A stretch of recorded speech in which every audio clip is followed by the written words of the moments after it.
Rode Wireless Pro. Yep, I had to get this.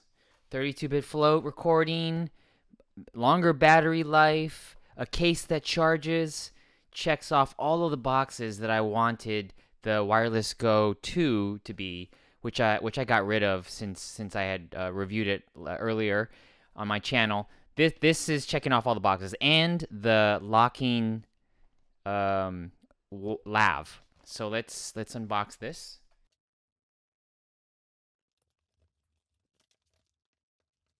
So I got rid of my other version 2s, so I don't have anything to compare that with the size, but this is looking pretty similar, pretty light.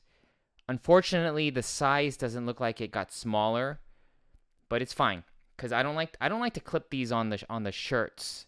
I don't like that look because it's too big. I just like it to use the lav mic. I am not going to really compare these to the DJI mics or the previous version of the wireless Go 2s.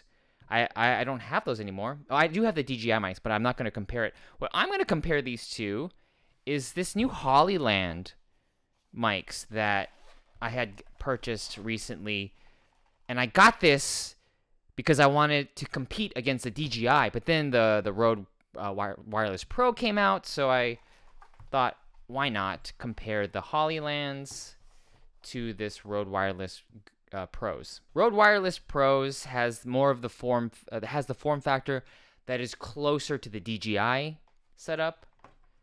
So you have here the receiver, internal battery, and then here are the transmitters, which are smaller than the transmitters of the Rode. Probably the same thickness, but the size is smaller. But with these ones, you want to use the top mic here because there's a lav here. I don't think the lav mic is as good, and it does not have the locking up here, which is clutch if you've ever worked production and the talent pulls on the mic. This Hollyland, there's different versions of it. This one has the built-in recording, but it's not 32-bit float like the Rode. So what I'm going to do, because I just unboxed this, is I first need to run it through a test shoot. So I'm going to do a test shoot with this, and then I'm going to come back and do a proper comparison or a proper review of my thoughts from the Rode Wireless Pro and this Hollyland, the newer one that just was released as well. I just finished my event video job where I used the Rode Wireless Pro set. I only used one, and I mic'd up my subject at the event, and I used a mix of having it going into the camera I was shooting on, which I was shooting on a Lumix S5 II and a X5 2X. I have both of those cameras, and I had them just going directly in. So I was recording the audio into the camera and then also recording the audio as a backup track into these transmitters because they do 32-bit float. I really like the locking 3.5 jack. In this video, I'm going to do a very fast test between the Rode Wireless Pro and then these Hollylands that also do internal recording. I'm not going to do the internal recording. I'm just going to test the way it sounds like into my camera that I'm recording in right now, which is a Sony ZV-1. And because I'm going to do a test of the built-in mics that are on the receivers or on the transmitters. I'm going to do just directly on the transmitter mics. And then I'm going to plug in the 3.5 lavalier microphones that come with the kit if you buy the full set for the Rode Wireless Pro. Check. Test. I'm talking into the Rode Wireless Pro transmitter. That one right there. And I have the transmitter pretty close to my mouth. I don't have the windscreen on, so you might hear some wind, some breath into the mic, but this is what it sounds like.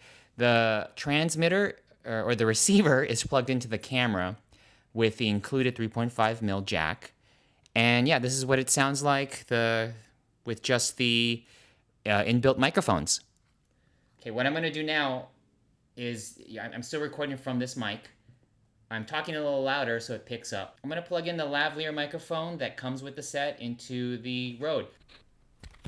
Test, test, test, test. Can you hear this? Okay, now I have the lavalier microphone plugged into the Rode here, and I have the lav right up to my mouth. This is what you're hearing. Let's see if does it sound good? I think it sounds good on my camera. You can control the gain on the transmitter and the receiver. I left it pretty high, but there can be adjustments.